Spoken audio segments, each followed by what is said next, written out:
Hi, everyone. Hello, hello. Welcome. My name is Rebecca Stummy. I'm the senior producer of live events here at LAist, and I'm so happy to welcome you here tonight. Thank you all for being here. I'm so happy to see you. I want to start out by acknowledging that LAist is operating within the traditional homelands of the Gabrielino Tongva people. We have made a commitment to recognize Southern California's indigenous past and history of erasure. We have a complete land acknowledgement statement at laist.com/land. So you can check that out whenever you have a chance. We also have a pop-up banner in the lobby if you'd like to check that out there. I would also like to acknowledge that this program tonight is made possible with support from the William H. Hurt Foundation. We are so grateful for their support. Thank you so much for that. All right, let me just do a little bit audience surveying here before we get started. How many of you are here for the very first time at the Crawford? Oh, wow, that's amazing. Thank you so much for coming. I love that. How many of you listen to LAist on 89.3 FM? Yes, amazing. I know it. Yes. Thank you. That's my hype crew back there. How many of you read our stories at laist.com? Wonderful. All right. And how many of you are members, LAist members?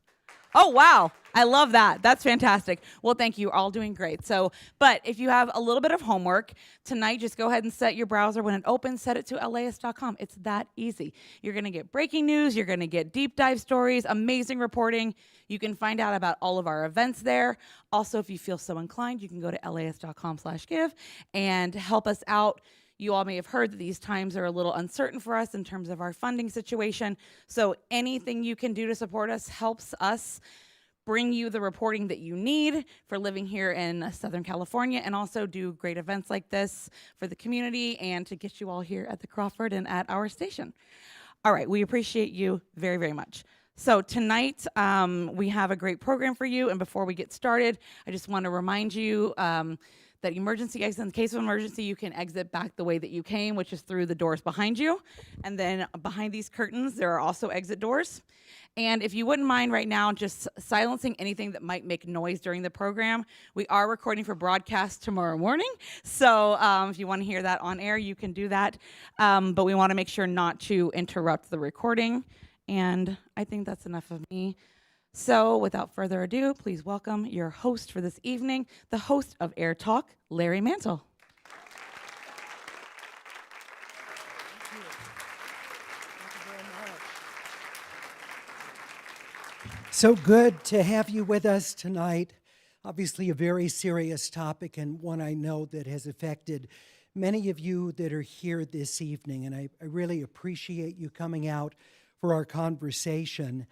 One of the points I wanted to share with you is not only do we have, I'm sure, many people here who've lost homes, or maybe you can't get back into your home. It's not destroyed, but there's so much smoke damage or other problems that you're still out of your house. We certainly understand that here at LAist. We have about a half dozen of our team members who've lost their homes as well.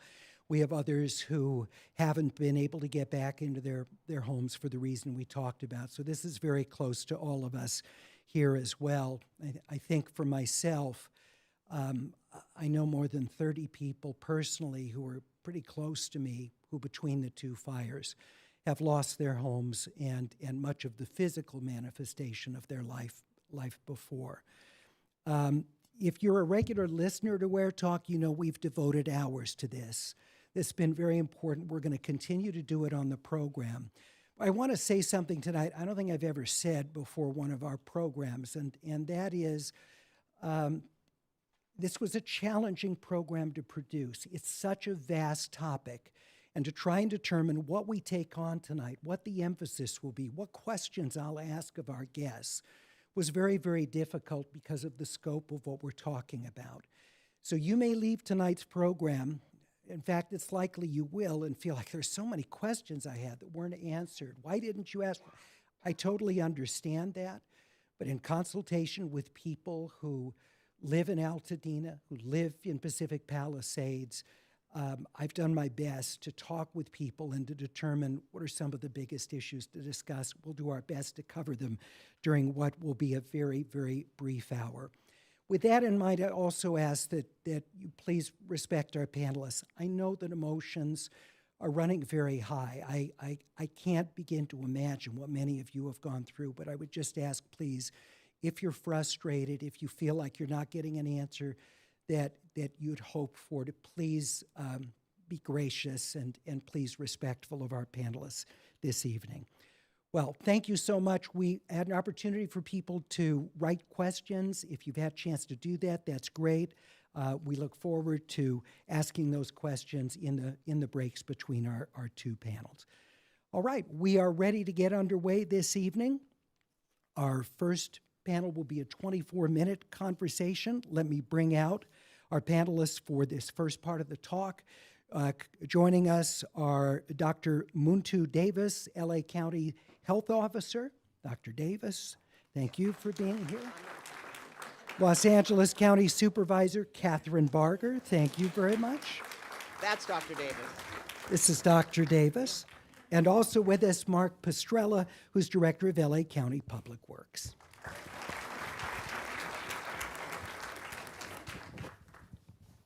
And we are ready to record.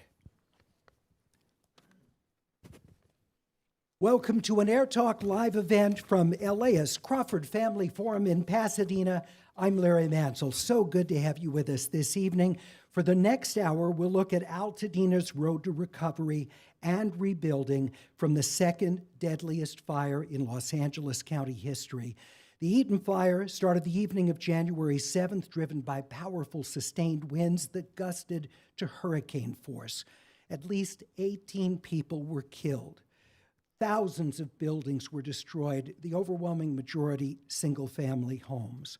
That makes Eaton the second most destructive fire in California history. But no statistics can convey the magnitude of destruction in Altadena.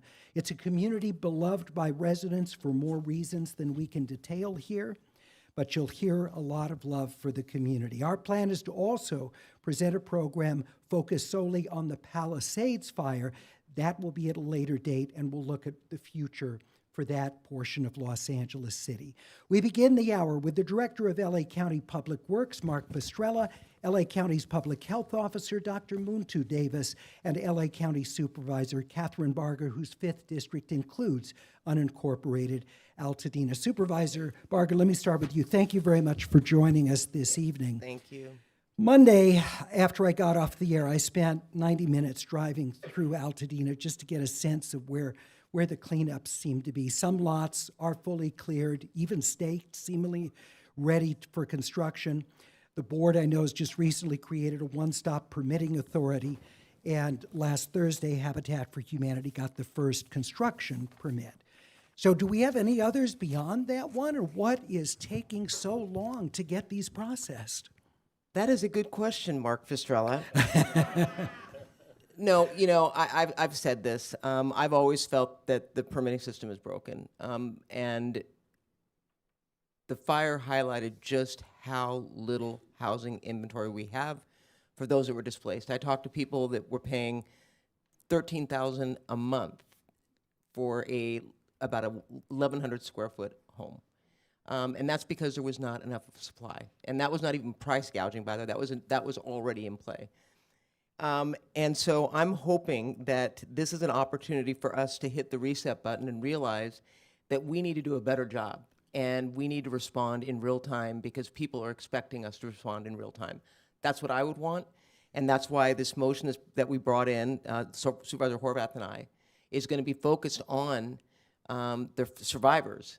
But we're also looking to make this a long-term template moving forward for all building process. How is it going to work? So you're going to have a central office that's going to review the applications, but they're going to have to get input from what, 4 other county departments along the way? So here's my thought. How many have hired an architect?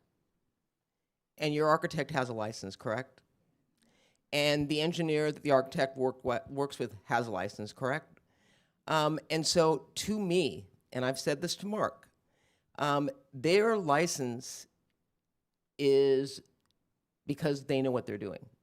And the checks and balances are that we go out and do inspections when you do the framing, when you do the electrical, when you do the plumbing, there's a checks and balance. That doesn't mean we just blindly hit the permit, okay, but to do it 2 weeks for building, a regional planning to review it, and then 2 weeks for building public works, and then 2 weeks for public health, and then 2 weeks for fire, is absolutely, to me, redundant and unnecessary. So this is going to be the permit czar, and I say that lovingly, because that's where the buck is going to stop. And if the departments are not working quickly, or if there's a question or something, he can override it all and get it done. I wanted to ask you about cost as well. One of our guests coming up later on this program informed us that the planning department charges $1,400 for the application, the building department 2% of the cost of rebuilding. Why is this so expensive to rebuild? So the way the county calculates it, even with restaurants, the auditor controller validates what the cost is for each employee that's processing all that. So that's a recovery cost, and it actually, truthfully, does not even recover the full cost of what it costs for at least regional planning. I can't speak for public works. But one of the commitments I've made, and I've talked to the governor, and we are focused on this, is trying to either offset or waive permit fees. It's because that is going to be one of the expenses. I know that some have been quoted up to $24,000, $30,000 in some cases. We want to bring it down, and I would argue, and I was not an economic major at all, but if we streamline the process, it should be done in a way that saves money. You don't need as much people power to get it done. And we'll continue this with Mark in a moment, but I did want to ask you also about getting community input, because I know you're out in the community, you've had a number of events, but you've created a community coalition for Altadena recovery. What specifically are they going to do, and how are you going to synthesize the voices of residents into this process? The great thing about Altadena is that you've got every walk of life, every background that live in this community. And you've got a lot of organizations that are within the community. And each one represents an important part of Altadena, whether it be the Chamber, whether it be the Historical Society, whether it be the NAACP. And so we put them together, and they're not going to be the end all, but they are going to be our eyes and ears in terms of what the community needs. I want it to be a bottom up. I don't want government telling you all what to do. I've talked to some homeowners who actually got a group together on their street, and they've hired an architect, and they are all working together to rebuild that area. And I think it was craftsman style. I want the people to drive the discussion. I don't want us to tell them what we believe they want. And I don't think Altadena would accept that anyway. I think that's what's made Altadena, is that it's not a one-size-fits-all. One of the biggest complaints that I just hear from listeners is a lack of communication, that there's a feeling that they don't necessarily know what's going to happen with their property when, what's the timeline, what I have so much I have to do as a property owner to get my life together and to move this along, and I just can't get information. So why is that? And I will tell you that we do the Monday at 4 o'clock briefings, and we ask people to submit questions, and I have actually moved my planning deputy now is full-time over the recovery. So we've got boots on the ground that are there to answer the questions. And so I would encourage people, if they don't feel they're getting the answer, please either post it on your Altadena Facebook, because I go down that black hole every morning at 4 in the morning, and I get some of my best information and some shaky information off the website. But you all need to communicate. If I can't answer it if I don't know what the question is. And so this is not a perfect science, but I promise you this, I live in the community. I talk to people. I have friends also that have lost their home. So it's personal with me. And, the one question I get that I can't answer is insurance. I don't know about you all, but I've heard horror stories about insurance, especially the FAIR Plan. And, but I do try to work to get you the answers through the insurance commissioner. Again, not a perfect science, but I promise you this, if you do submit questions or you have questions, we want to get back to you in real time, because I understand that this is truly a life-changing situation for you, and we want to make it, at least from the county standpoint, we want to be a part of the solution, not part of your problem. Dr. Muntu Davis, LA County Public Health Officer, I wanted to ask you about the concerns about contamination. We have the soil samples that have been taken even outside of the burn area, downwind of the fire, that show elevated levels of lead. And I know that there's been money now designated for testing out of the lead remediation fund that exists. But, and I don't think we have full testing inside the burn area for lead because there's still properties to be cleaned, that first top 6 inches of it. So my question is, what is the degree of risk where you've got these elevated levels, particularly for kids? Yeah, I appreciate the question. And I do want to say, I want to give credit to the county for getting the funds that allowed us to do the representative sampling that we did.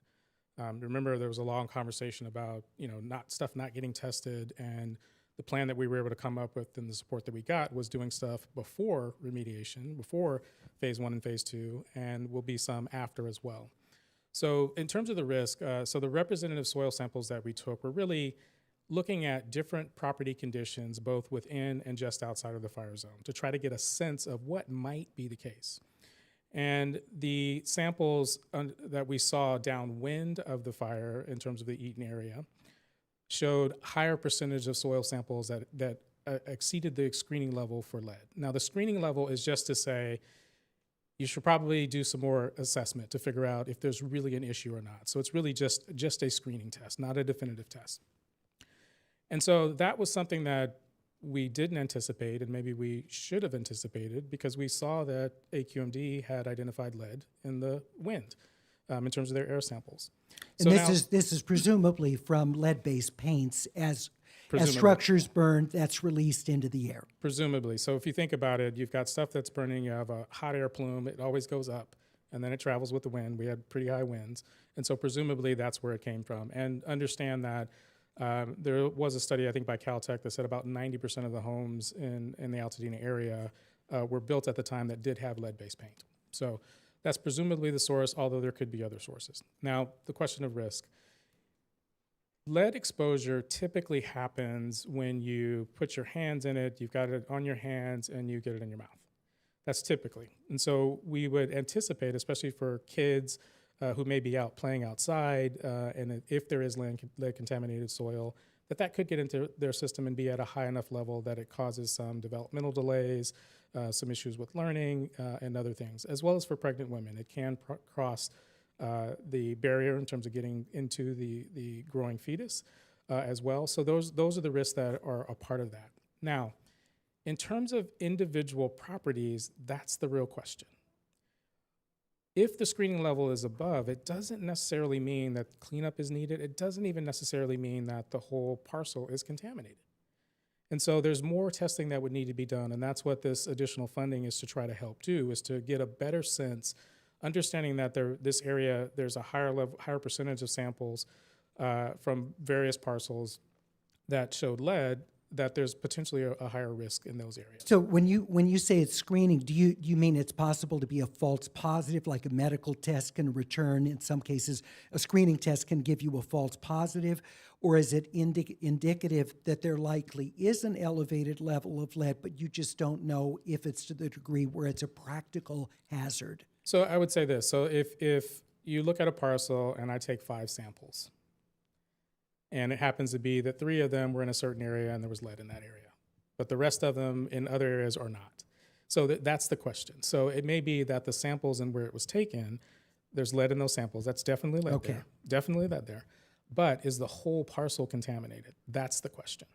So it is a screening level to say you should probably look. It may be that you do additional samples in terms of the soil and you don't find that. And so that may be the case. But in either case, it's an indication to say there's some lead present.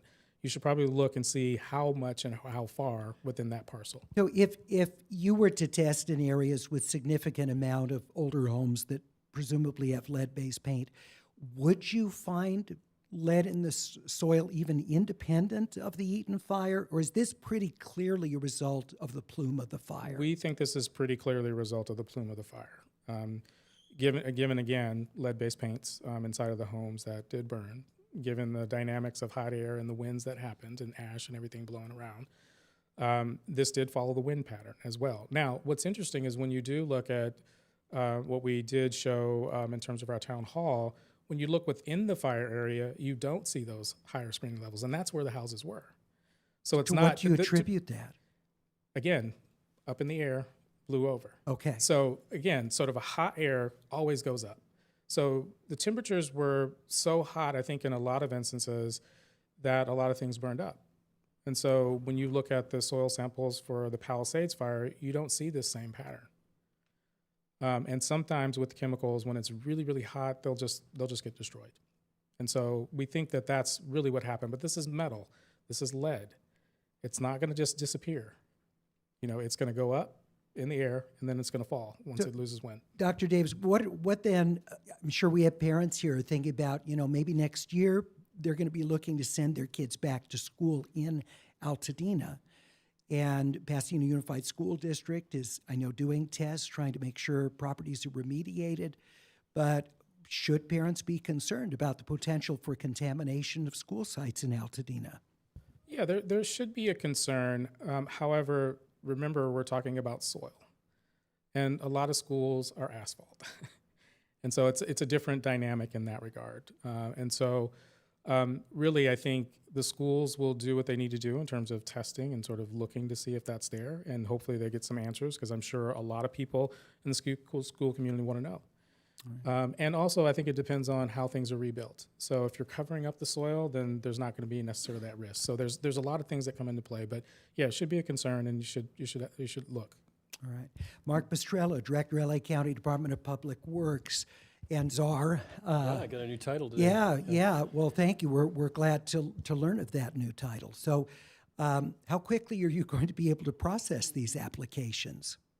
Well, right now we're processing building permits, and we have a 4 to 6 day turnaround on a building permit application. This is once the residents have come in and they've consulted on the land use itself, the planning part of it, and confirmed their zoning is correct. And then when they make that application currently to our building department, we're going to issue one permit under this uniform permitting authority that will cover all of the requirements for you. That will include the agency reviews you mentioned, and they'll be done simultaneously. So as Supervisor said, this event is really, has overwhelmed our infrastructure and our capacity to respond in a way that equals the event's scale. And so for the first time, I can say as a Director of Public Works, the largest public works agency in the United States, we're actually overwhelmed. And so we did get, our agency stood up and has done an incredible job working with the Army Corps of Engineers to clear all of your lots and get you signed up. And congratulations to the Altadena community who responded so well to the offer of the cleanup, which we had everyone sign up other than 17 folks. And of those 17, I know there's reasons for them not signing up for one way or the other, and we'll get to them too. Everybody but 17? Everybody but 17. In all of Altadena? In all of Altadena. And it's incredible. It's incredible, wow. Yeah. Larry, that's over 9,400 structures that were destroyed here, and they're going to be cleaned up properly by the Corps. The county is giving the oversight for this for the entire fire event, including the city of LA area and that. So our department has been involved in that cleanup. We're also involved in looking at the infrastructure and infrastructure damage that's occurred, and it's incredible what's occurred.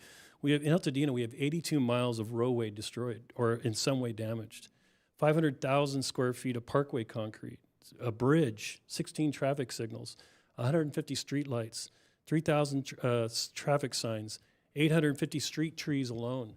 And then the water system, as well, I know many of you know, your water system was heavily damaged as well. So what I've been looking at it from an infrastructure perspective, I'm a Director of Public Works. I was a building official previously in my career, and luckily the building department is contained within my department. So we have that synergy with each other. But as a Director of Public Works, what I'm looking at is the total community recovery with resiliency. And so for first place, we're looking as engineers is what's the life supporting system, water, sewer, street system that needs to be put back into place, while we also work with you to walk you through what most of you will not do in your entire lifetime, build a home. Build a home. We have to recognize as engineers and professionals at our department that we're talking to people that have no experience in this. So the great uncertainty that this has created for you, I can only imagine. And so what our job is to do is create certainty for you. And so I heard it, Larry, someone said, we want to just know when things are going to happen. So I can tell you that your lots are going to be cleaned up in record time, and they're going to be cleaned up, substantial cleanup within 3 months of the time we started this. Sometime this midsummer, we will have the Corps of Engineers out of your way. Your lots will be ready, at least cleaned. And then at the same time, we're working on your infrastructure so that you can have sewer, water, power. And under supervisors, leverage, we've gotten SCE to agree to undergrounding a tremendous amount of your power and your telecom, and your supervisor's done a great job. And those have been behind-the-scenes negotiations going on between myself and Edison and the telecom agencies, as well as Southern California Gas, which I have to say, they have come to the table and we have been working with them. But of course, the supervisor had to stand up and say this is going to happen, and she did that. So as far as building permits go, though, first of all, I do want to say one thing I do want to mention. 30 days. He said 30 days. I did promise 30 days, and we will meet that, Supervisor. 30 days, okay. In fact, I want it faster than that, Larry. To give you a straight answer. Have you approved more than the Habitat for Humanity at this point, or is that the only one approved? That's the only one that's got a building permit so far. They were in an unusual condition in that they built that structure in 23. They completed that structure. Isn't that a shame? And then they came to us with the same building plans. We were able to move it quickly through. And so that was an easy one to get to, but we have much more difficult ones to get to. We have ones where your lot has been flattened, your sewer water may need to be restored. There is, if you want to rebuild the same structure, I can tell you you're going to get back in that structure in record time. If you're looking at, in fact, like for like is going to be 110% of what you previously had on the property. So we're going to treat that 110% as a prescriptive right to rebuild that same structure on the property. And we're going to do that with the tools that supervisors are providing, a uniform permitting authority in one shop that you come to. And I'm going to introduce, supervisors are going to help me with a motion to introduce self-certification, where your architects and engineers can come to us and certify that the plans meet the code, the building code, and we will basically permit that structure on site. That's happening.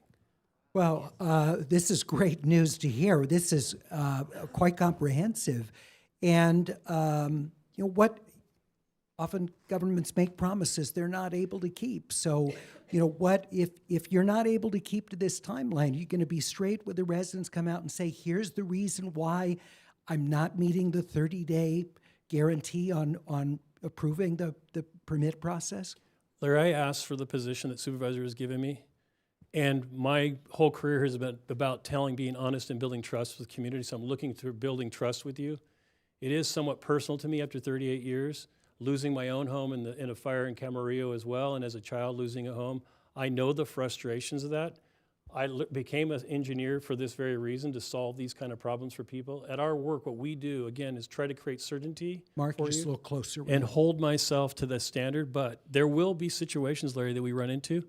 We're going to have difficult conversations about how we restore a structure, or for instance, we may not have the supporting water or sewer for that.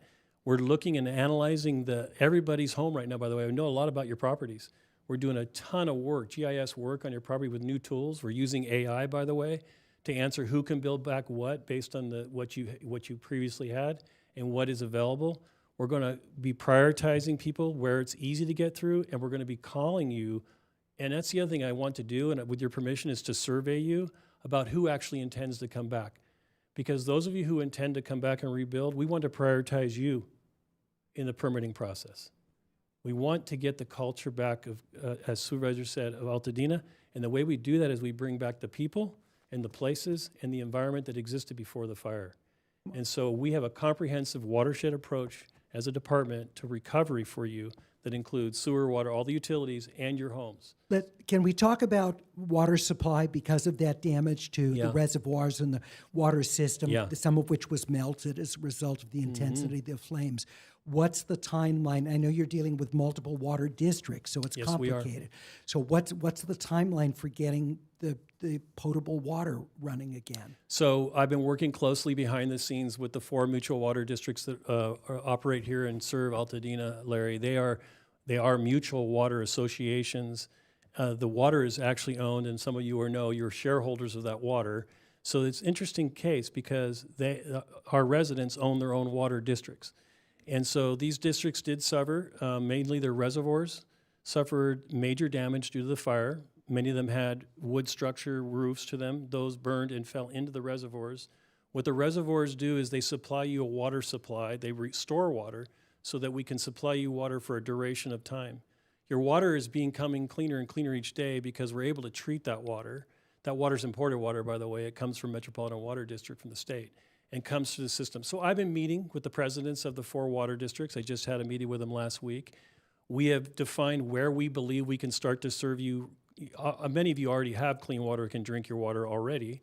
And we're, with supervisors' support and sponsorship, aiding the water districts by leveraging state money for them to rebuild the systems and advocating not only in the state and the federal level for that money. All right. Well, it's great. Yeah, no, Supervisor Barger? Yeah, I just wanted to add that in fact, we costed out what it would take to do the infrastructure rebuild and provided that to the governor, who included it in his ask to the federal government, knowing that it's owned by the ratepayers, but we recognize that the cost is going to exceed what anyone would be able to absorb within the existing structure. And the state is leading on looking at how we can bring them all together as one. And so, stay tuned for that. But I think that long-term is the best thing to do, because we're going to have to maintain the infrastructure. I say we collectively, it's Altadena, and that is costly as well. So better to have it spread and have it offset by more ratepayers, and then have the state and federal help us redo the rebuild. Supervisor Catherine Barger, Mark Pastrella is Director of the LA County Department of Public Works, Dr. Muntu Davis, Health Officer, Los Angeles County Public Health. Thank you all very much for joining us in this first conversation. We appreciate it. We are going to continue for our live audience with questions from the audience. That was for our radio folks tomorrow. So, let's see, I don't have a name on this one, but after soil is scraped, how quickly can a property owner move onto the lot and live in an RV or a tiny home during reconstruction? We saw this a lot with Thomas Fire, people putting RVs on there. It's a really good idea, and as long as we get the lot cleared and you feel comfortable living there. I will warn, I know Dr. Davis will be joining me in this too, is that remember that the other lots around you, if they haven't been cleaned yet, that could be an issue for you living there. However, let me answer the question. We're right now issuing temporary use permits to allow you to go on property. I think we have 17 of them in-house right now that we've issued so far. And we're open for business on that. That's a very quick turnaround. We confirm that you can safely connect to power, that you have proper water, and that you have proper sanitation. If you're going to have an RV, we can talk to you about whether you want to have that pumped or not. So we'll work through it with you about the temporary use of a RV or other such structures. Who do people talk with about that? Where do they go to get that approval? Yes, you come to our Altadena Permit Center, and I'm going to get my staff here to tell me the exact address, but it's on Woodbury, and that center has everyone in it that needs to see you. To permit that temporary use. You don't have to go to any other office to get that permit to have. And is that a quick turnaround for an RV approval? It's a very quick turnaround. It is a very quick turnaround. It comes in if you have your plot where you're going to put it, and you can show the water system and power are there. Yeah. We may ask you to pull a power permit because we want you to connect that safely. If you're not going to connect to that, then you would, if you're self-supported RV, that's something we would look at as well. But we just need to know what you're proposing. We confirm that the lot's been cleared. That's the other thing. We want to make sure that the lot's been cleared. When you say look at that, you mean what if they wanted to operate with a generator for some of the hours? Is that okay? It could happen, but you have to remember that your neighbors are going to be upset with you when you run that day and night. If you have, so what we want to do is make sure we just issue that permit. We want to just come in and talk to us, please, about your situation. Don't be afraid to come in. I know I ran a building department for a long time in my career. It was always like people were like, oh, these people behind the counter, they're out to get me or whatever. There's always a story. I mean, really, believe me when I tell you, we're here to work with you. Our motto there is, what are we building today? So please come in and let us give you advice. We have registered engineers there, architects, zoning, planning people. We have health officer representatives there who are really good. And my role there is to advise them to consult you, not to hold back the information, but to give you the information that you need so you can make the decisions about how you want to occupy your property. I'm just curious, just show of hands. Are there any of you that are thinking about maybe putting an RV on your? Yeah, okay. Few people. All right, very good. How about an ADU? Yeah, and more. Okay. And I'll tell you, I want to put a plug in for that because I've talked to people who are either underinsured, no insurance, and are really trying to figure out how they're going to afford to even rebuild. And I see this as an opportunity. I was talking to a woman who we talked it through, and that will bring revenue in once we rebuild. And then we're looking, working with the Department of HUD to get low interest loans because a construction loan is 7 to 8%, and you can't refinance until you get your building occupancy approved. So we're looking at opportunities as well in that area to enhance if you've got less insurance than you need to rebuild, or if the SBA loan is not enough to rebuild. So we're looking for all those opportunities and moving that forward. So someone could put an ADU on their property and rent that out to get some revenue from the, okay. We waived, right now, if you want to put an ADU on, it has to be attached to a home or, I guess, a structure, primary residence. Obviously, that's not the case. So we're waiving that and allowing ADUs to be built on property, recognizing that that is a short-term living situation for them until they rebuild. All right. This from Steve in Long Beach. Malibu successfully developed a community brigade program which serves as a bridge and force multiplier between LA County Fire and the community. Would this work in Pasadena? Yeah, this is a great idea. I'm a member of that, or I was a part of developing that, not only for that community, but the Topanga Community Incorporated has a similar situation. And I have been talking with Chief Maroney, and we absolutely want to come to you and talk about community safety plan that includes not only the brigade and self-reliance, firefighting, but also evacuation and all the other components of life safety and protection that goes with a community safety plan. So that's part of our strategy, and it has to be part of the strategy in this day and age, is that we do expect further fires, and we cannot do that on our own. We need actually citizens to step up and help us with, all kinds of forms of emergency management, emergency response. Regarding testing grounds in areas that were close to the fires, but no homes burned down, how deep should soil removal go if you've got fruit trees or bushes like lavender and rosemary that are edible? This is from Stanislava in Pasadena. Dr. Davis, any thoughts on that? Well, Mark could probably answer this question as well. So I think when you test soil, you often know what's in it. And there's a general recommendation if you're going to have a home garden or you're going to grow fruits or vegetables that you should test your soil to know what you're dealing with before you start. So I think that is really the important thing to understand is like what's happening with the soil and is it something that does need remediation? And so I would say that sometimes you may see something, but it's not at that level that you have to do anything different. And I also want to say that, I said should parents be worried and there's a risk? There are two questions that should be asked. One is the risk known? Second, is there a risk there? Has something been done to reduce the risk? And then the other is what's being done for kids in order to not expose them if there's something there. So those are three things that need to be asked. Not all of this in terms of contamination will necessarily be that you have to remove the soil. There may be things to add to the soil, to put on top of the soil, that will help reduce that risk. So that question is not a straightforward answer, but it really is. You should know what's there. And then from there, it will dictate what you should probably do to reduce that risk. Mark, anything to add to that? I just think, we deal with this in the flood control side, legacy pollutants. And sometimes we make decisions not to dig too deep, because you start to uncover legacy pollutants and bring them to the surface when they've been encapsulated in the soil for a long time already. So I want you to be really careful about, like, somebody starts doing a huge excavation, you could dig very deep and still be getting into legacy pollutants. So it is good to bring a professional on to look at this and to have the testing done. I really am pro testing, as you said. Anytime you're going to start a garden in any situation, here in LA, the legacy pollutants, the level of pollutant load that we have in LA County is pretty tremendous. I mean, every lake and stream is impacted by some form of pollutant in LA County, which is just a shame, but it is the truth. Yeah. And for those of us that live close to freeways, Yes. we haven't had lead-free fuel for all that. Most of us who are here remember lead in gasoline. All that was in the air. All of that settled. Yes. So, Mark in Altadena says everyone is asking us to rebuild and invest in Altadena, but none of our leaders are doing any kind of hearings or follow-ups on the failures that night that led to the deaths of my neighbors. It's so difficult for us to watch them talk about progress when we're still trying to understand the failure. Are there any plans for hearings to analyze what went wrong so it doesn't happen again, especially in West Altadena, where residents died because there was no notice and there was no help? So, literally, a week after the fires, I brought in a motion. I did not want the review to be done by the county.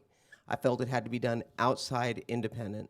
So we hired the McChrystal Group, and they are going to be conducting hearings in the community. They're going over 911 tapes, so that article that came out today regarding 911, these are all things that are going to be brought in because it's important for us to get answers to the residents. You know, my friend who was impacted on the west side had lost power on his phone, and then the power had gone off, so you couldn't recharge your phone. So my takeaway that is that sometimes we are too dependent upon our phones, and the system did fail. But then I asked him, did you hear police or fire or anything? And he said, Catherine, between the fire being so loud and the wind being so loud, and then the smoke, they could have been driving down the street and I wouldn't have seen them. Bottom line is, we know that there were failures, and we know that people deserve answers. And within the next, I would say, and I'll have an answer on Monday, when the hearings are going to be out in the community, but they want the community involvement, because who better to tell the story that evening than the people that were impacted? So absolutely, that's going to be a key indicator. We're going to get a report in 90 days just about where they are on this, but talking to firefighters as well, across the board. People deserve answers. I would expect answers if I were impacted, and so, yeah.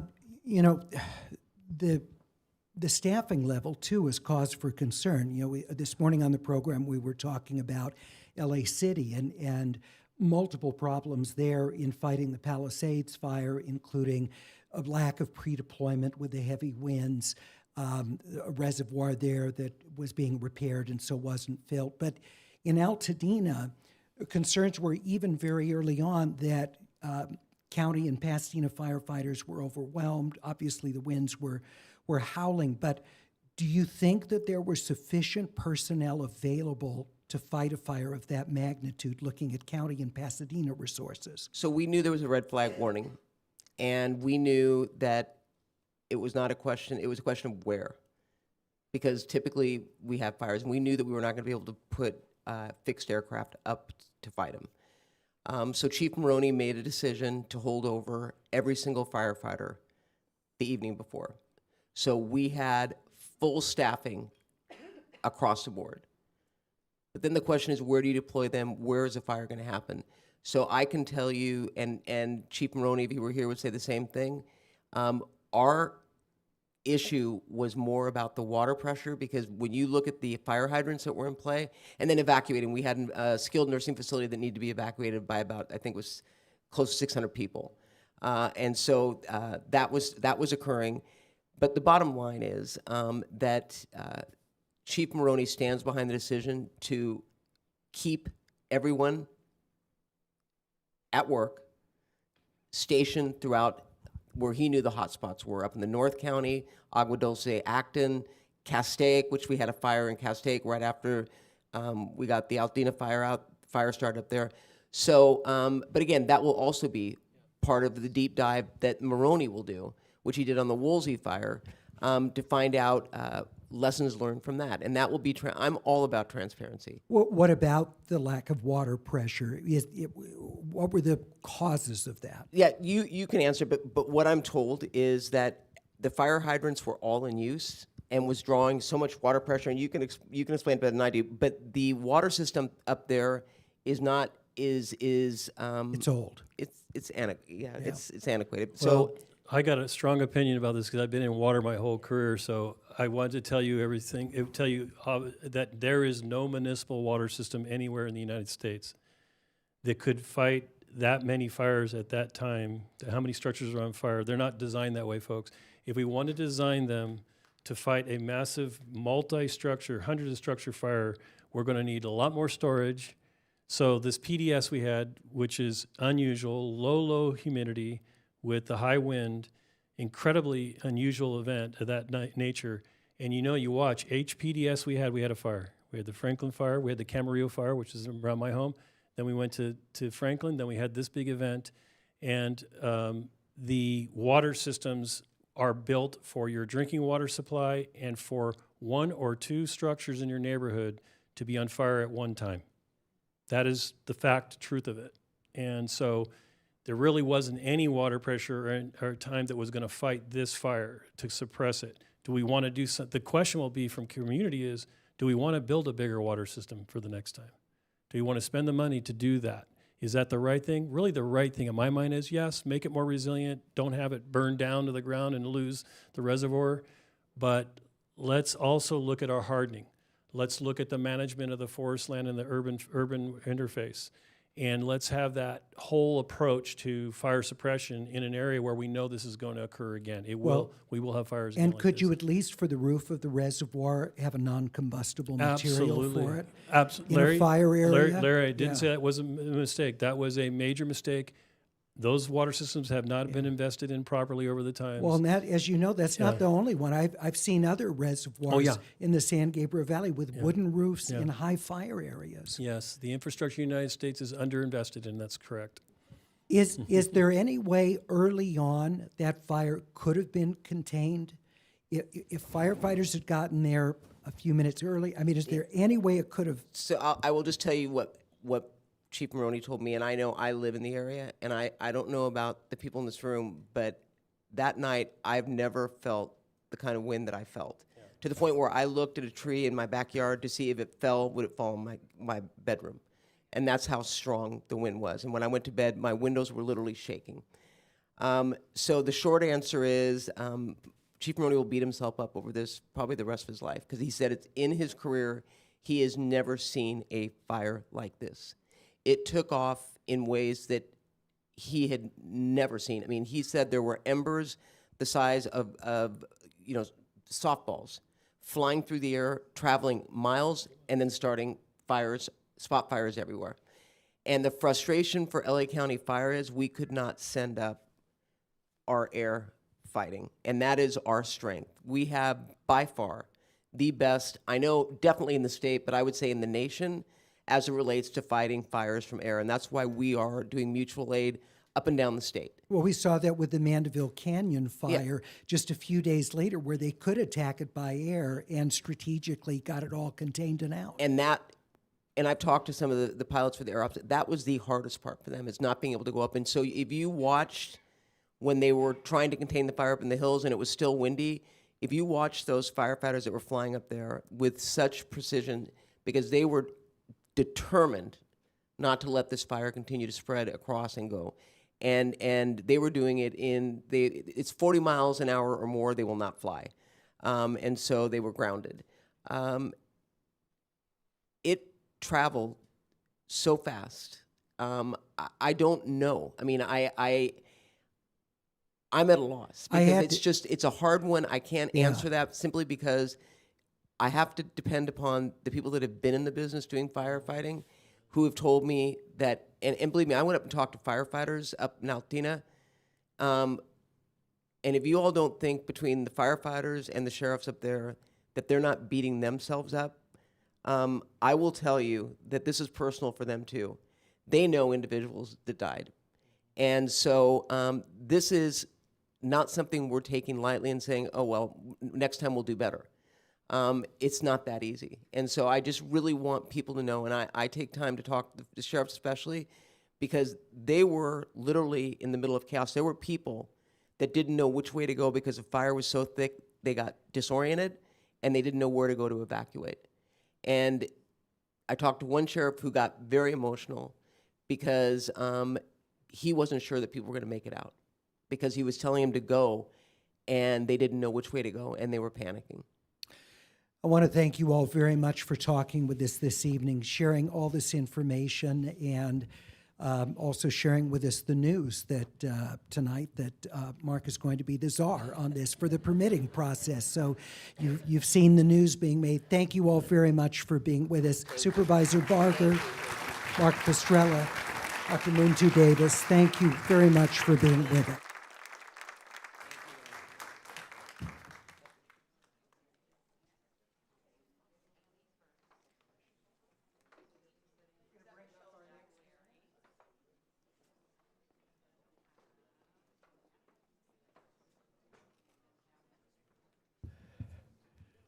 Hi. Thank you for coming. Thank you for coming. We appreciate it.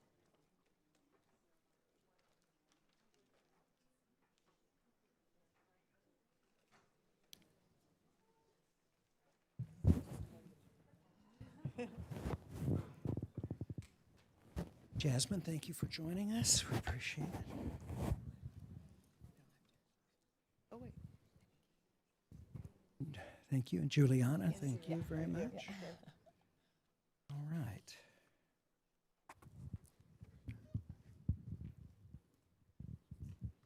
Tony, we ready? All right. From the Crawford Family Forum at LAist Studios, I'm Larry Mantle.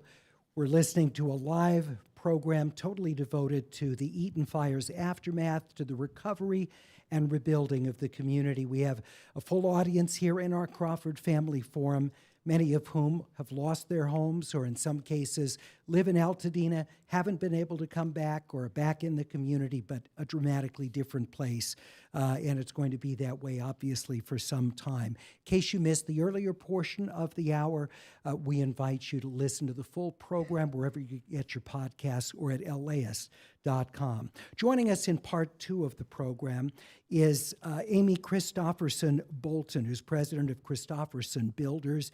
They helped rebuild more than 200 homes after the 2017 Tubbs fire. The Coffee Park area of Santa Rosa is a community very much like Altadena, so she has a kind of a good comparison based on the work that she did there. Also with us is Juliana Delgado, Director of Back in Business, an initiative that's part of the Altadena Chamber of Commerce. Our thanks as well to Jasmine Schuper, who's the founder and president of Green Line Housing Foundation. They've actually purchased a lot that they are using as sort of test case for helping to make sure that the community in Altadena rebounds in some sense as it was.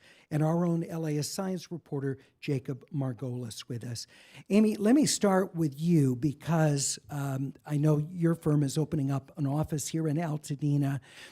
You had these more than 200 homes rebuilt as a result, and the aftermath of the Tubbs fire. What is just the biggest general challenge in rebuilding in an area that's been so badly damaged by fire? Well, it kind of changes over time. In the beginning, it's people, they're just so traumatized, and they're not sure which way to even go. And it really depends on the region. We've actually rebuilt also in Napa County and Solano County after fires they've had there. So it really depends on the permitting entity, and so it was fantastic to hear what the county is doing. I mean, and I've been to the Rebuild Center many times. They're doing a great job. But I think beyond that, insurance. Insurance has tightened up every year as the subsequent fires have kept going, and people are just being put through the ringer, having to justify having the funds to rebuild. And just show of hands for those who are here, how many of you have what you would say is a difficult time, not just expected challenges of documenting loss, but a really difficult time with your insurers? Hands up, please. Not as many as I would have thought, so that's good, but I see a number of you that this has been a big challenge. And we heard from Supervisor Barger that California Fair Plan insureds have had a particularly difficult time. What to your knowledge, has been the biggest challenge there? Well, with people that we've worked with in the past, the Fair Plan, first of all, they typically have low limits. Closer. Oh, Yeah. sorry.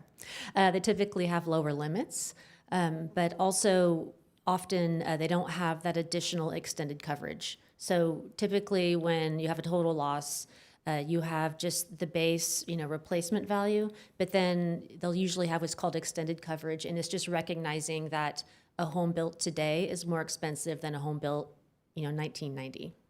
Well, and speaking of which, we have tariffs that have been enacted by President Trump I don't know what effects that's going to have on materials.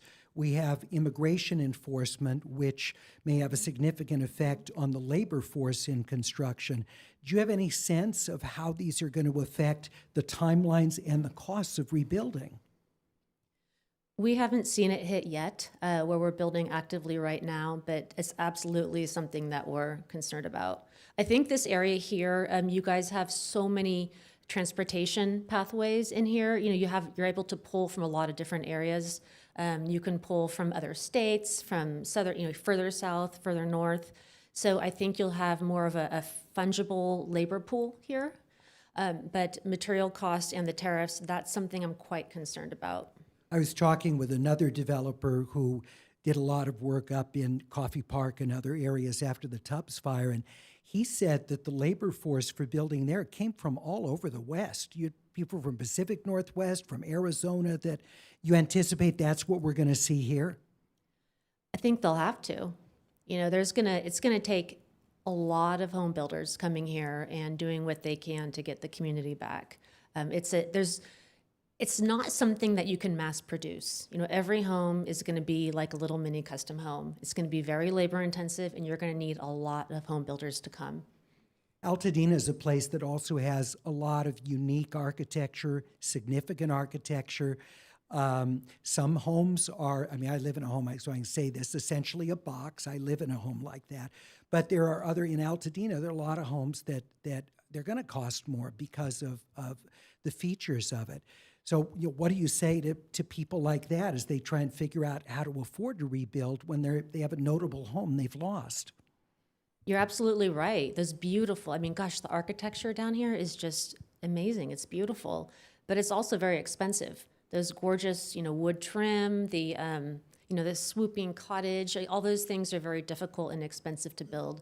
So, I think that, I think they're going to be, a building of a skill set, because again, those things, not only are they expensive to build, but it's not a lot of people have the skills to do that. It's like a skilled craftsman type of job. So I think you're going to be building competency of that here. But I do also think that people are going to be forced to not have everything that they probably had before. Well, and what do you recommend for people who might, put a lot of money into architectural drawings, things like, because I think the challenge for a lot of homeowners is budgeting out the whole process. How do you do that when there's so many unknowns? So this is a very important point. I'm glad you brought that up. We've seen so many people, and it's just heartbreaking. They go out, they get an architect, they design their dream home, and they're so excited, and then they go and price it out, and there's no way they can afford it. It's just completely heartbreaking, and by then they've spent maybe $100,000. Maybe they even have a permit in hand.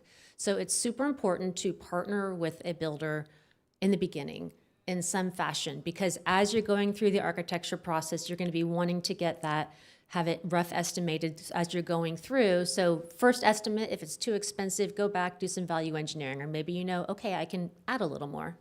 All right. And dealing with insurance, what are the best ways of negotiating with an insurance company? You have any advice on how to do that? Gosh, it's so hit and miss. It's insurance company and it's the adjuster. You could have an adjuster from Oklahoma who has no idea what it costs to build. It's just all across the board. There are some good consultants out there that can help. It would also be, your home builder should also be able to work with your insurance company to put together the budgets that they'll need to justify the cost of the build, as well as pull out what the code upgrades are. A lot of people, I'm sure, are being hit up by contractors who say, I can get this done for you quickly, whatever. They may be experienced contractors, but maybe they haven't done a lot of whole home constructions. Is it best to avoid people who don't have experience doing full home rebuilds? It's really a mixed bag. It is really important, I think, because we've seen it, right? Like we saw it at Coffee Park. It was Wild West for the first year or two. And you had people who had a B license, but maybe they'd only done remodels, bathroom remodels, or maybe they only did electrical, although they had a B license, and they're like, we're gonna, come in and build some homes. Often, well, not always, but sometimes they fell on their face. They didn't know what they were doing. They didn't know how to really budget properly, or there's a lot of cost, a lot of things. They just didn't know what they didn't know. On the flip side of that, I mentioned before that this community is going to need everybody to come to the table they can. So, while maybe you don't have, the whole thing, everybody's a developer or knows how to build a whole ground up home, at least you have people there willing to help. Let's talk about materials, and our Jacob Margolis is going to have some advice on hardening homes. But in terms of materials, what did some of the residents in Santa Rosa who lost their home in Tubbs, or Sonoma County with other fires where you did rebuilds, what were some of the new materials they looked to replace what they had previously?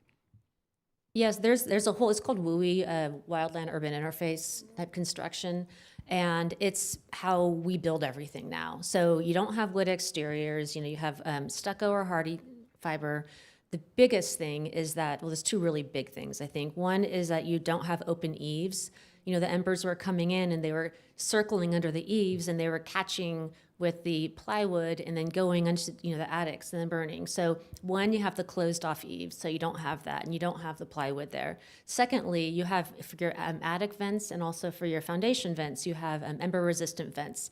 And they're pretty thick and it's a honeycomb and they have a very fine mesh on the back. And so if something hot gets in there, it melts and it just collapses.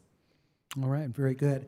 Jacob, let's talk a little bit more about some of this. You've spent so much time on researching this and reporting about home hardening. Obviously for people rebuilding, they have to weigh the costs of certain things. First, building a concrete home probably isn't what they want, nor economically feasible. So how do you find that balance between making a safer, more resistant home to fire, but practical? Yeah, I think those core suggestions are absolutely key. When we speak with folks who study this sort of thing, or have for a number of pieces, or the podcast, The Big Burn, primarily what we heard was it's obviously the siding is immensely important. Enclosing the eaves, immensely important. The fireproof vents or ember-proof vents, immensely important. But it's also stuff like you don't want to have a wood fence because the wood fence catches on fire. And I got to watch a fun demonstration at OC Fire Authority down in Orange County, and they showed how the fence just catches and then all of a sudden it shoots the flames like a flamethrower right up into the eaves. And again, it's those eaves that just go up and everything gets toasted. On top of that, one thing that a lot of us have, including myself, I live very far from a fire area, so fingers crossed, but is having mulch. So mulch is also absolutely terrible. I went up on with the, I think it's like Insurance Business Institute, I think, right? We went up to a home in like the Hollywood Hills to check out what kind of fire prep they had in place. And this person had special roof, had enclosed eaves, all of this stuff, but had like mulch out front, and mulch smolders, and it'll essentially hold on to those embers. And then, next time a gust of wind comes, it'll blow those embers, into the house and potentially catch it on fire. They also happen to have a ton of pine needles all over the house that they still hadn't cleared. And so there are these kind of small things that, doing gravel instead of mulch, probably very helpful. Also not having plants right up against the home. Again, you're trying to keep fire away from the home. You're trying to keep embers out of all these spaces that are going to catch on fire inside the house. And leaves off of roofs and out of gutters.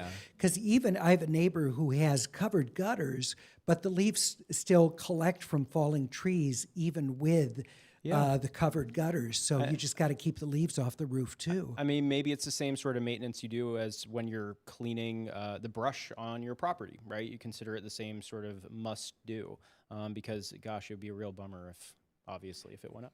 Yeah, do you anticipate, Jacob, looking at Altadena and rebuilding, that the houses that are going to be constructed there are going to be significantly different in degree of fire risk? The only place that we've really seen, in my opinion, and this is no offense, I think Coffee Park, I could see it burning down again. That is the assessment from a guy named David Shue, who works with who was a fire marshal, a California fire marshal at one point.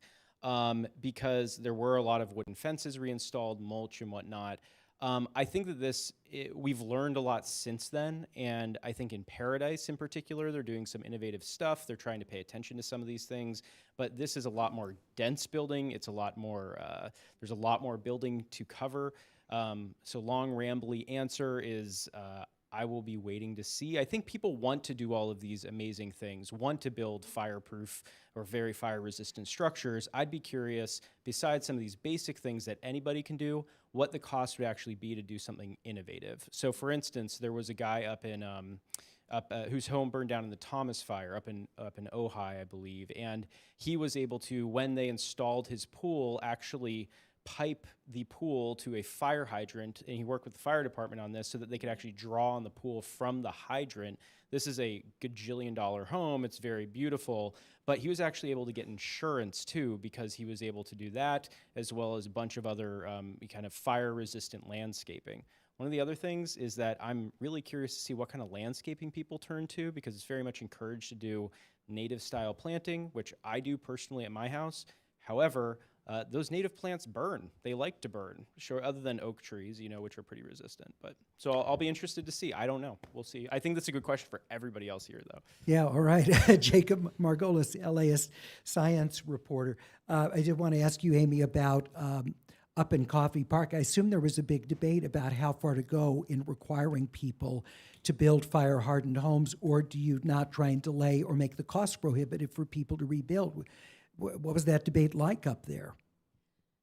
Kind of right off the bat, the WUI standards were put in place, and honestly, the cost wasn't that much different.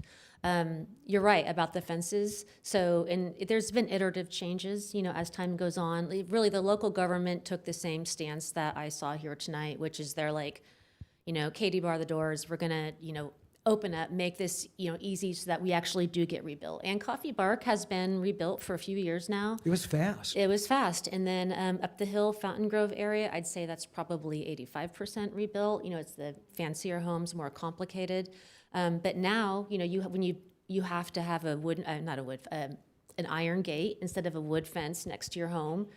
So they're iterating changes as time goes on. But yeah, those metal gates are about $5,000, where it's a couple $100 for a wood fence. Let me introduce next Jasmine Schuper is the founder and president of Green Line Housing Foundation, which has purchased a lot in Altadena.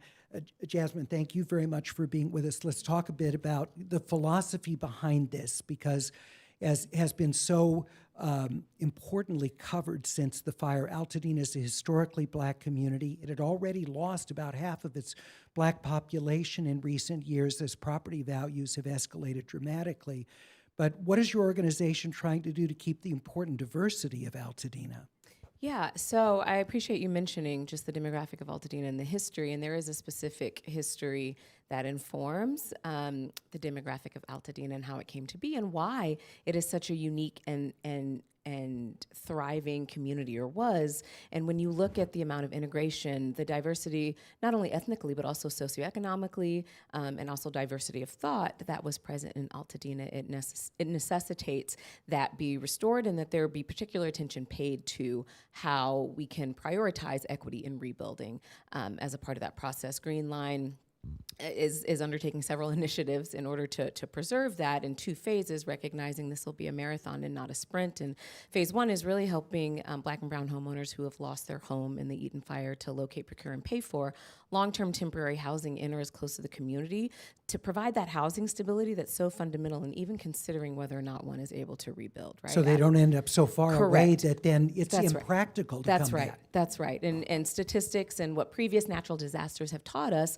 and when there is, as there so often is, a disproportionate impact on communities of color with natural disasters, you see even more of a mass exodus of communities of color out. Well, I think of Houston, with That's right. Katrina. So many people left New Orleans for Katrina, And Harvey didn't- in Houston, and yeah. didn't come back. And so it's radically changed those. Yes, and so we're trying to prevent that by providing that fundamental component of housing stability in the interim for Black and brown homeowners. And we entered into a corporate lease agreement in a building in Glendale so that people didn't have to income qualify and now all of a sudden pay market rent, because what you've got are a number of people and seniors on fixed income and people who have owned their homes for many, many years that are now being asked to all of a sudden pay market rent and might not be financially prepared to do that. And so that's one way that we're kind of mitigating that challenge, and that's kind of phase one. Phase two for us recognizes that if so many people have said, even here on the panel, is that a number of people were underinsured in Altadena. And so there will be significant gaps in and above what FEMA insurance will cover for the actual physical cost of construction and rebuilding. And so we're offering financial assistance up to $250,000 per family for the actual cost of rebuilding the structures, and working with an organization that's doing pre-development and feasibility studies to help quantify what that gap is before they get down the road to paying for architectural services and realizing that they have a significant gap to cover. And then the second component of long-term for us, of our long-term phase, is this land banking initiative, right? And really trying to ensure that for people who don't want to rebuild, and there is a contingent of people for whom that's the case, and there's agency and choices that they can make in that, but ensuring that that land is kept off the speculative market, and that people aren't falling prey to kind of the predatory activities that are happening around development currently in real time, so that we can ensure that the future use of that land remains in the community for the community. Is Greenline also talking with people in the community who might be in difficult financial situation, trying to help them navigate their pressure they're feeling versus not, as you're saying, in a fire sale, so to speak, giving up property that would be more valuable to them if they could hold on longer? Yes, 100%. I mean, we've kind of talked some people out of selling just by kind of engendering hope. No, there are resources available to help you be able to rebuild if that's something that you want to do and stay in the community, and also offering alternative solutions. I think Amy might have mentioned, or someone mentioned, there's, stick build is cost prohibitive for people to build ground up again. What does ADUs look like, or even modular construction, and what are some creative ways to keep people in the community so that they don't feel desperate that they have to sell? And then you still have a lot of people who are paying mortgages on top of now paying, market rent, depending on what their insurance coverage is and what loss of use is. We know that Fair Plan has significant deficiencies in the coverage that they're able to offer. And so, really trying to help people identify that. I would assume most of you here who lost your homes have mortgages on those. Is that accurate to say? That, most of us do have mortgages on our homes. And deferments vary, and some people get 3 months and then are asked to reapply. Some people are being required to pay a balloon payment at the end of that term, and just things that are not helpful. That's Jasmine Schuper, founder and president of Greenline Housing Foundation. Also with us is Juliana Delgado, director of Back in Business Initiative with the Altadena Chamber of Commerce. Obviously, so many businesses were displaced as a result of the fire. Many of those business owners lost their homes as well, so they got a double hit. Loss of income, loss of place of business, loss of residence. So what is your organization doing to help those businesses relocate? Well, first I want to thank you, Larry, for having A little closer, please. Yeah. Thank you. I wanted to thank you for having this conversation. If I could digress for one moment and add to the residential rebuilding discussion that we've had here. I'm an architect by training, and I'm also the chair of the Design Commission for the City of Pasadena, so I review all buildings greater than 5,000 square feet. I want to put a plug in here for the American Institute of Architects, our local chapter. The Pasadena and Foothills chapter has 2 pro bono programs, one called Ask an Architect. So all of your building kinds of questions, you can get on the phone. They've handled already about 200 calls. And also they're developing something called the Foothill Catalog, which is a collection of homes that will be pre-approved that can be adapted for lots that are in historic styles. So those residents who lost a Craftsman house or a Spanish-style great. house, I wanted to put that in there. We can So talk you more call about that Yeah. after the radio. We have 2 minutes in the Okay. radio broadcast, though. So businesses. Back in business. Yeah. So without business recovery, it's critical to Altadena rebuilding successfully. Think about the impact of business, what the contribution is to a community. So back in business is helping businesses that have a considerable impact, either relocate or reconnect with their client base. In some cases, go from brick and mortar to virtual kinds of businesses. This is a program of the Altadena Chamber of Commerce. It is completely pro bono, and it is volunteer run. There's no profit motive in any of this. But if you look at businesses, businesses are the economic generator of the community.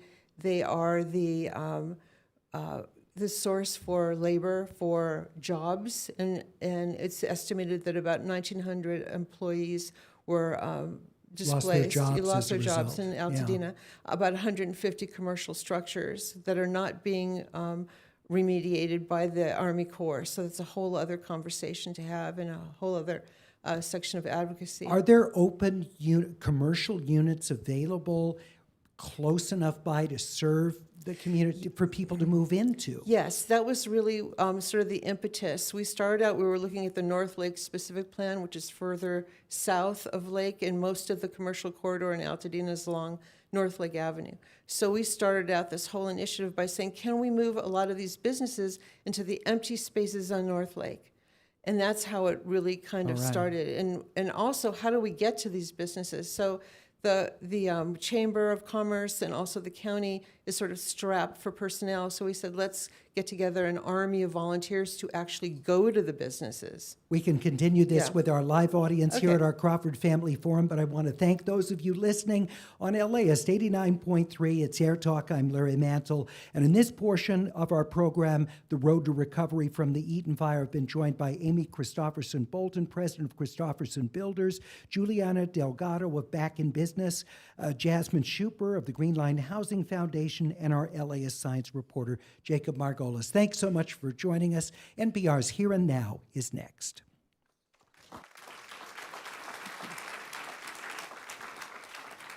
So if we have questions from our audience. There's a card on your chair. I didn't even see, you were stealth deliverer. Thank you, Jason. Appreciate it. All right. So I just have a couple of questions before we wrap up. Jasmine, on Green Line, I wanted to ask you about the intangible of Pasadena, which includes its historic Black multi-generational identity, a significant part, particularly in West Altadena because of redlining. I'm sure that's where Green Line takes its name, is historic redlining restrictions. But there's a lot also in Altadena that's very special in the artists in the community, the musicians. You mentioned the diversity of it. You've got school teachers, you've got people who drive, metro buses, and you've got CEOs, and I mean, it's an incredibly diverse community. How do you recapture that when there is going to be significant sale of property? A lot of people are not going to be up for a rebuild because of age or other issues or financial restrictions. How do you recapture that? Yeah, I mean, that's a great question. It does feel daunting. One way that I would say is in collaboration and with a coordinated effort among community stakeholders, really. There has been, widely talked about it even up to the state level in conversations that I've been a part of about this land banking initiative and what does it look like to be positioned financially and to equip nonprofit organizations, community stakeholders to purchase land from people who don't want to sell, working together in cooperation to identify values that need to be present in the rebuilding, and then equip organizations that are positioned to meet those values or execute on those values to ensure, right, that we have the again, socioeconomic diversity, ethnic diversity, diversity of thought, artists living alongside each other in an integrated way that was so unique for LA County. I mean, Altadena had a Black home ownership rate pre-fire that was double the national average. And that is because historically, people of color and specifically Black people faced fewer barriers to entry into home ownership than they did even a couple miles south in Pasadena, right? At one point in Pasadena, 60% of the homes had racially restricted covenants attached to them. And then you had things like the the construction of the freeway, which displaced in a lot of communities of color, and urban renewal. And as a result of that, you had a significant population flee to the north and find really respite in Altadena and find warmth and community. And one thing that I will say, and I always speak as a testament to how unique Altadena was, is the fact that the people who have called us, many of the people who have called us offering to sell their lots to us because they want to ensure that their neighbors are taken care of, that their neighbors are protected, and that Altadena retains this kind of rich cultural heritage that is present there. None of them have been Black or brown. So all of the people that are contacting us are like, no, we moved here because it's so unique and because it was so valuable for our family to live alongside people who look differently from us, who were different, socioeconomically from us, and just the benefit and the gift that is. And so again, the long-winded answer to your question of how we preserve that is really in collaboration with community voices and community input at the table. My in-laws it was very aspirational to move to Altadena as Latinos and live next door to a business-owning African-American family, and just loved it. I mean, it's something you all know from living in Altadena who are here tonight. I love Southern California, the greater Los Angeles area, because there's so many of these communities that give you a sense of place. But in the case of Altadena, I don't know of any other place quite like it. There's not. Even, statistically, like I said, when you have less barriers to access than we're faced widely across the country in metropolitan areas, it changes, right? The demographic, and you have less segregation than you had in many other places in the United States. So. And Juliana, I wanted to ask you about, there aren't chains in Altadena, chain stores. It's really almost exclusively, there's Starbucks and all, but it's almost exclusively or overwhelmingly independent businesses. Right. They don't have the financial resources that a franchisee necessarily has from a fast food restaurant or a coffee place. And there, of course, are those in Altadena, but so many sole proprietorships. What do you think is going to happen? Are they going to have the financial wherewithal to come back? I wish I had a crystal ball and I could figure that one out. It's part of this wicked problem of this fire. There's so many moving parts and it's quite difficult. But to answer your question, we're looking at ways to help people financially. We're finding that, as you mentioned earlier, some of the businesses have lost the facility that they don't own, and they're paying a lease on that property. And they may have also lost their home, which they're paying a mortgage on, that home doesn't exist. And they've also lost their clientele. And some of them actually have their facilities, but the 40,000 people that live there and the 100,000 that evacuated are no longer there. So you can't really make ice cream for people who aren't there. So it's kind of a dilemma. We've been looking at working with the county and with the state. Our president right now is going to be up in Sacramento. The president of the Chamber of Commerce will be in Sacramento next week to look at possibly subsidizing rents or leases for businesses. We're very focused on residential, which is natural. You first have to have people in their homes and safe. But there's also their economic livelihood. And without that, how do they function? So we need to start looking at that. And our program is two-phased. The first is outreach to businesses. We're actually calling every single business. We've called 100 businesses in Altadena, and we've got about 200 more to call. But our second phase is what we're doing called a walkabout, and we're going to be walking all of the major commercial avenues that lead to Altadena, North Lake, Fair Oaks, Lincoln, Washington, and we're going to be looking for available space that falls below the real estate radar. So people who have extra space they want to share, space they want to donate, and anybody who's listening in, if you're in that category, if you'd like to donate space or share space with an Altadena business, please call the Altadena Chamber of Commerce. So that's our next phase, looking for more space because it is very difficult. I want to thank you all very much. Thank you for joining us. Amy Christopherson Bolton, Juliana Delgado, Jasmine Schuper, and our own Jacob Margolis. Thank you all, and thank you for coming this evening. Thank you for your questions and being part of the program. And all of us at LAist, we're doing our best to cover what happens in your community and for those in Pacific Palisades who've been displaced and going through what is, in many cases, the most challenging thing you've gone through in your lives. Thank you so much for joining us tonight. We appreciate it.